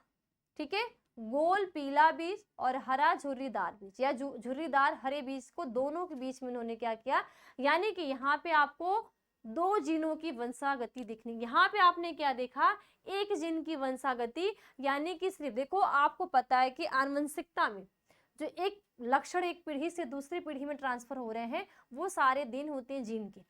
तो हमारे अंदर अलग अलग जीन, यहाँ पे लंबाई के जीन, रंग का जीन, कलर का, मतलब बहुत सारे जितने भी वो अलग अलग जीन होते हैं। तो एक संकर क्रॉस में सिर्फ आपको एक जीन की वंशागति देखते हो, और किसकी, सिर्फ लंबाई की। ठीक है, किसकी, सिर्फ लंबाई की। और जो द्विसंकर क्रॉस था उसमें हम द्वि जीन की वंशागति देखते हैं, इसलिए इसको बोलते हैं द्वि क्रॉस या द्विसंकर कहते हैं। अब इसमें क्या होता है कि इन्होंने क्या किया, मेंडल जी ने क्या किया, गोल पीले बीज लिया और झुर्रीदार हरा बीज लिया। तो गोल पीले बीज को उन्होंने क्या किया, कैपिटल आर और कैपिटल वाई से दर्शाया, है ना। और जो झुर्रीदार हरे बीज थे उसको स्मॉल आर और स्मॉल वाई से डोनेट किया, इन्होंने युग्मक बनाया। युग्मक बनाने के बाद इनको क्या मिले कि इनकी जो यफन पीढ़ी थी, यफन पीढ़ी में गोल पीले बीज मिले। क्या मिले? गोल पीले बीज। यानी कि यहाँ पे जो हरा झुर्रीदार वाला बीज था उसने अपने कोई भी सिम्टम को शो नहीं किया। इनके जो सारे पौधे आए कैसे आए? गोल पीले बीज। लिया क्या है? गोल पीले बीज और हरा झुर्रीदार बीज लिए हैं, संकट कराए हैं, लेकिन यहाँ पे जो झुर्रीदार हरा बीज है वो अपने लक्षण को नहीं किया संतति में, और सो कौन किया? गोल पीले बीज वाले। अब जब गोल पीले बीज यफन पीढ़ी में आए तो मेंडल जी ने क्या किया कि इस यफन पीढ़ी में स्वपरागण यानी कि सेल पॉलिनेशन की क्रिया कराई। ठीक है, क्या कराया? सेल पॉलिनेशन की क्रिया को कराया। तो सेल पॉलिनेशन की जब क्रिया कराई तो यहाँ पे देखो क्या लिया? Capital R capital Y, capital R small Y, small R capital Y और स्मॉल आर स्मॉल वाई। वही चीज इन्होंने यहाँ पे ली। जब इन्होंने देखो, जब क्या कराओगे? क्रॉस कराओगे। जब कैपिटल आर और कैपिटल वाई का कैपिटल आर कैपिटल वाई से आप संकरण कराओगे तो क्या आ जाएंगे? कैपिटल आर और कैपिटल वाई वाई। ठीक है, तो ये फिर यहाँ से इसका संकरण कराओगे तो गोल पीले, ये भी गोल पीले, ये भी गोल पीले, ये भी गोल पीले। ठीक है, तो अगर आप इसको संकरण कराओ, संकरण कराने पे इनको क्या मिला? ठीक है, फिर यहाँ से इसका संकरण, फिर इससे, यानी कि एक एक करके आप संकरण कराते जाओगे तो इनमें संतति आती जाएंगे। तो इनका जब लक्षण अनुपात था, ठीक है, इनका क्या था? फिनोटाइप क्या आया? 9 संबंधी 3 संबंधी 3 संबंधी 1। इसमें द्विसंकर क्रास में फिनोटाइप और जीनोटाइप पूछा जाता है। तो जो डबल संकरण है स्वतंत्र अभिवन के नियम में जीनोटाइप इनका आया कितना? 1 संबंधी 2 संबंधी 2 संबंधी 2 संबंधी 4 संबंधी 1 संबंधी 2 संबंधी 1 संबंधी 2 संबंधी 1। ये इनका क्या आ गया? जीनोटाइप आ गया। और लक्षण प्रारूप अनुपात क्या आया? 9 संबंधी 3 संबंधी 3 संबंधी 1 आया। देखो यहाँ पे सिर्फ लक्षण प्रारूप में सिर्फ आप किसी भी प्लांट्स की, किसी भी जीव की मॉर्फोलॉजी देखते हो, है ना। आप जीनोटाइप में, जीन प्रारूप में किसी जीव की जीनी संरचना देखते हो। तो अगर आप लक्षण देख रहे हो तो यहाँ पे 9 लंबे पौधे, कुछ गोल हरे, ये सारी चीजें आई। अब जीन प्रारूप देखा तो यहाँ पे अलग अलग जीन की क्या है? वंशागति होती है। तो ये सारे आपको एकदम अच्छे से क्लियर से क्या करने हैं? तैयार करने हैं। ठीक है, फिर आपसे पूछा जाता है अपूर्ण प्रभाविता का नियम। क्या पूछा जाता है? जो अपूर्ण प्रभाविता का नियम होता है ना, अपूर्ण यानी कि एक तो प्रभाविता का नियम हो जाता है और एक क्या हो जाता है? अपूर्ण प्रभाविता का नियम। तो ये जो अपूर्ण प्रभाविता का नियम क्या होता है? मेंडल के नियम के एकदम विपरीत होता है, एकदम हटके ही होता है। क्या होता है? मेंडल जी ने क्या बोला कि अगर ये 2 जनक के बीच में क्रॉस करा रहे हैं तो ये अपने लक्षण को शो कर रहा है, दूसरा अपने लक्षण को शो ही नहीं कर रहा है। लेकिन इनमें क्या होता है कि क्रॉस कराएंगे अलग से, लेकिन लक्षण कुछ और ही आ जाएंगे। एग्जाम्पल जैसे क्या लिया गया? लाल पुष्प और सफेद पुष्प। लाल पुष्प को कैपिटल आर और सफेद पुष्प को स्मॉल आर। तो ये क्या है? पैतृक पीढ़ी है, इसको जनक भी कह सकते हो। गैमेट्स बनाए, गैमेट्स बनाने के बाद इनमें क्या हो जाते हैं? गुलाबी पुष्प नजर आते हैं। क्या नजर आते हैं? गुलाबी पुष्प आते हैं। अब इस गुलाबी पुष्प में क्या होता है? स्वपरागण होता है। तो capital R small R, capital R small R. देखो अब कैपिटल आर इससे क्रिया करेगा तो कैपिटल आर यानी आर लाल आ जाएगा। ये इससे करेगा तो कैपिटल आर और स्मॉल आर, ये गुलाबी हो जाएगा। ठीक है, यहाँ से भी होगा तो कैपिटल आर और स्मॉल आर गुलाबी हो जाएगा और ये स्मॉल आर सफेद, क्योंकि सफेद तो किससे? तो यहाँ पे अपूर्ण प्रभाविता क्या देखी? गुलाबी रंग। लाल और सफेद के बीच संकरण कराया, लेकिन उनकी एक अपूर्ण प्रभाविता देखने की मिली कि उनके अंदर जो पुष्प आए वो कैसे आ गए? उनकी किसमें? यफन पीढ़ी में। ठीक है, इनके पीढ़ी में कैसी? यप्टू पीढ़ी में क्या आ जाएंगे? गुलाबी पुष्प। तो अगर आप इसके लक्षण प्रारूप और जीनोटाइप देखोगे तो लाल गुलाबी सफेद यानी 1 संबंधी 2 संबंधी 1। लाल पुष्प की संख्या कितनी है? 1 है। गुलाबी पुष्प की संख्या कितनी है? 2 है। और सफेद पुष्प की संख्या क्या है? 1 है। तो इसका क्या हो जाएगा? ये लक्षण प्रारूप हो जाएगा। तो इनका लक्षण प्रारूप और जीनोटाइप दोनों बराबर ही आ जाएंगे, 1 संबंधी 2 संबंधी 1 ही आ जाएंगे। अब वहां पे आपको क्या नजर दिखे? चेंज दिखे, क्योंकि जीनोटाइप अलग है और फिनोटाइप क्या है? अलग है। ठीक है, ये एक रास आता है। मानव में लिंग निर्धारण की क्रिया का सचित्र वर्णन कीजिए, यानी कि आरेख के द्वारा आप इसको समझाइए। तो जब भी आपसे मानव में लिंग निर्धारण की क्रिया के बारे में जब आप पूछेगा तो आप जब क्रॉस कराओगे तो सबसे पहले क्या करोगे, एक साइड आप मादा ले लोगे और एक साइड आप क्या करोगे, नर लोगे। मादा को आपको पता है कि मादा में गुणसूत्रों की संख्या XX होती है ना, और नर में क्या होती है, XY होती है, क्योंकि इनका जो 23वां जोड़ा जो सेक्स क्रोमोसोम होता है वो चेंज होता है, X और Y होता है। अब इनका हम क्या करेंगे, युग्मक बनाएंगे। युग्मक आपने यहाँ पे X ये दोनों अंडाणु हैं, X और Y ये क्या है, शुक्राणु है। अब जब क्या किया, मादा ने अपने X गुणसूत्र को दिया और पुरुष ने अपने X गुणसूत्र को दिया, तो यहाँ पे क्या आई, पुत्री आई। फिर मादा ने अपने X गुणसूत्र को दिया और पुरुष ने भी क्या दिया, अपने Y गुणसूत्र को दिया, तो यहाँ पे क्या आए, पुत्र आए। इसी तरह पुत्री और पुत्र, तो यहाँ पे 50-50 50-50% के चांस होते हैं कि 50% क्या होंगी, लड़का होंगे और 50% क्या होगी, लड़की होगी। ठीक है, ये आपके सेक्स क्रोमोसोम जो सेक्स डिटर्मिनेशन आपके एग्जाम में पूछता है, तो उसके लिए आपको ये आरेख बनाने सीख जाने हैं। नहीं आते हैं तो आप उसको यूनिट वर्ग में भी रख के बना सकते हो। देखो ये आप यूनिट वर्ग में मत रखो, लेकिन जब भी आपसे मेंडल का नियम पूछे, तो मेंडल के नियम में अगर आप क्लास नहीं करा पा रहे हो, क्लास अगर कराओगे तो मिस्टेक हो जाती है। और अगर आप द्विसंकर क्लास को स्वतंत्र अभिमन के नियम वाला क्लास कराओगे तो आप बिल्कुल ऑटोमेटिक है कि आप कंफर्म है कि आप भूल जाओगे। तो उस सोच को छोड़ के आप क्या करो, इसको यूनिट वर्ग में रख के अगर आप जब भी क्लास कराओगे तो यूनिट वर्ग में रखोगे तो वो आपको आसानी होगी। तो ये पहले यूनिट वर्ग में नहीं रख रहे थे, जो ग्रेगर सान मेंडल थे वो पहले यूनिट वर्ग में नहीं रख रहे थे, लेकिन एक वैज्ञानिक सभा है उन्होंने बोला कि जब आप ऐसे क्रॉस को कराओगे तो वो दिक्कत समझ में आएगी, लेकिन जब आप यूनिट वर्ग में रखोगे तो वो मिस्टेक होगा ही नहीं और आसानी भी होगा और अच्छे से सारी क्लियर भी होगा। तो आपको क्रॉस कराने नहीं आता है तो आप यूनिट वर्ग में रख के भी कर सकते हैं, तो भी आपको एग्जामिनर नंबर दे देगा, ताकि उसको लग जाएगा कि नहीं आपको क्रॉस कराने भी आते हैं और क्रॉस कराने आते हैं तो यूनिट वर्ग में रखने भी आते हैं। ठीक है, तो यूनिट वर्ग थोड़ा इजी है, क्रॉस जब क्रॉस कराओगे तो वो थोड़ा सा टफ है, तो आपको जो इजी लगे आप उसको सीख लो।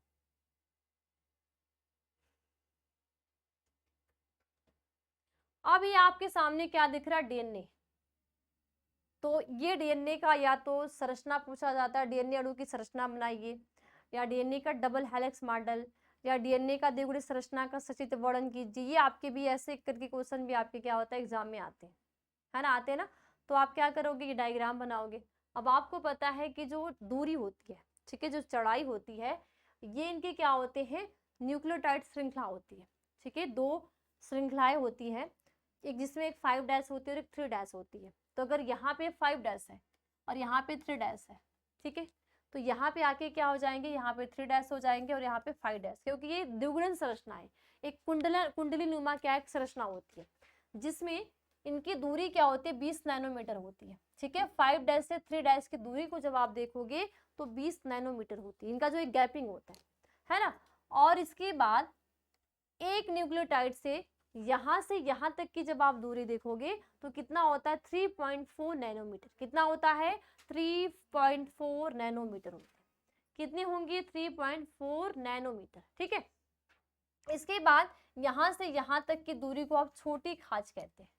ठीक है, और यहाँ से यहाँ तक की दूरी 0.3 नैनोमीटर होती है। ठीक है, कितनी होती है, 0.3 नैनोमीटर होती है। अब इनके अंदर क्या होते हैं, बेस होते हैं। बेस क्या होते हैं, आपको डीएनए और आरएनए में क्या होते हैं, आपको मिलेंगे एडेनिन, ग्वानिन, साइटोसिन और थाइमिन। क्या क्या मिलता है, एडेनिन, ग्वानिन, साइटोसिन और क्या मिलेगा, थाइमिन। तो देखो जो एडेनिन होता है, ठीक है, जो एडेनिन होगा वो थाइमिन से डबल हाइड्रोजन बॉन्ड से बाइंड होगा।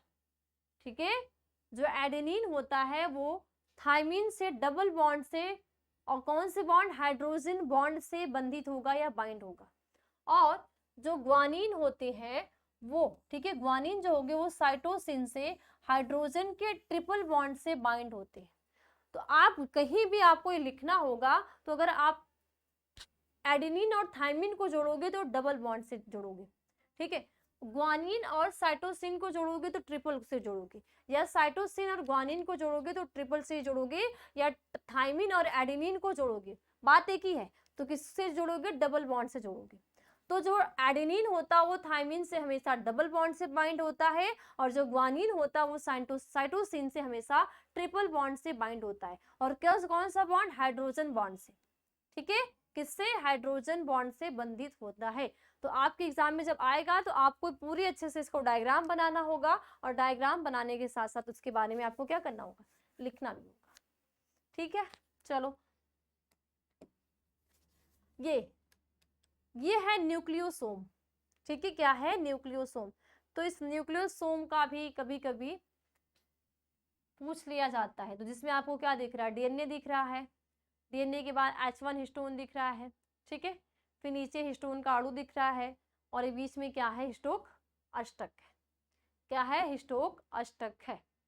तो ये ज्यादातर नहीं होता, लेकिन कभी कभी थियरी के साथ।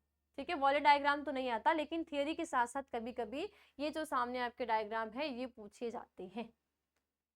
ठीक है, तो आपका काम है कि जितने भी डायग्राम है वो सारे आपको तैयार करने, क्योंकि देखो आप किसी भी चीज का अगर आंसर दोगे ना तो आपको डायग्राम के सहायता से ही देना पड़ेगा। देखो, चाहे आप गुरु विषाणु जनन दोगे, डायग्राम से अच्छे से समझोगे, लघु विषाणु जनन दोगे, डायग्राम से अच्छा समझोगे, परागकण का परिपक्व परागकोश देखोगे तो डायग्राम से, अगर एक स्त्री और मादा के रिप्रोडक्टिव सिस्टम को देखोगे तो डायग्राम से। अगर आपको डायग्राम बनाने आ जाएगा तो आपको एकदम बायोलॉजी एकदम आसानी हो जाएगी, आपका एक एक जो टॉपिक होगा वो एकदम क्लियर हो जाएगा, ताकि आप देख के ना उस चीज को समझ जाओगे। अब जब बना लोगे तो वो आपके माइंड में ये उतरे, क्योंकि वो चीज तो अलग है नहीं। ये जितनी भी सारी चीजें हैं कुछ हमारे से रिलेटेड है, और कुछ हमारे आसपास जो प्लांट्स हैं, जो हमारे आसपास की जो वस्तुएं हैं, जो जीव हैं, उनसे रिलेटेड है। तो कुछ टफ है नहीं, बस हमें उसको समझना है। ठीक है, अब आपसे हर चीज का प्रयोग पूछा जाता है। तो जब हर चीज का प्रयोग पूछा जाएगा तो भी आपको ये जो डायग्राम है इसको बनाना पड़ेगा। अब उसमें ऊपर की ओर आपको डायग्राम क्या दिख रहा है? बैक्टीरियोफेज का। किसका दिख रहा है ऊपर? बैक्टीरियोफेज का। बैक्टीरियोफेज का कार्य होता है बैक्टीरियो का भक्षण करती है। बैक्टीरियोफेज क्या करती है? जो बैक्टीरिया होती है, जो विषाणु होते हैं, उनकी क्या करती है? भक्षण करने का कार्य करती है। ठीक है, जिसमें आपको क्या दिख रहा है? डीएनए का क्या हो रहा है? विभाजन हो रहा है, विभाजन से कई सारी चीजें यहाँ पे दिख रही हैं। फिर कभी कभी आपसे डीएनए के अर्धसंरक्षी प्रतिकृतियन का क्रिक प्रतिरूप पूछा जाता है, यानी कि जो डीएनए का अर्धसंरक्षी मॉडल है वो भी आपसे डायग्राम के साथ कभी कभी आपके एग्जाम में पूछे जाते हैं। तो ये आपके जो सामने दिखा है एक ऐसा है अर्धसंरक्षी मॉडल है, जिसमें क्या क्या दिख रहा है? एडेनिन, ग्वानिन, थायमिन, साइटोसिन, ये सारी संरचनाएं क्या हो रही है? यहाँ पे शो कर रही है। ठीक है, तो बस जितने भी है आज की क्लास में इन सबको अगर आप प्रैक्टिस कर लेते हो, डायग्राम बनाना सीख लोगे, तो चाहे आपके ऑब्जेक्टिव आएंगे, सब्जेक्टिव आएंगे, या आपके लघु उत्तरीय आएंगे या दीर्घ उत्तरीय आएंगे, अगर जो भी क्वेश्चन आएगा डायग्राम के साथ आएगा तो भी आप अच्छे से कर लोगे, और बिना डायग्राम के आए थ्योरी लिखने के लिए आएगा तो भी आप अच्छे से कर लोगे। ठीक है, तो बस आज की क्लास में इतना ही, मिलते हैं अगली क्लास में। सभी को बाय बाय, धन्यवाद।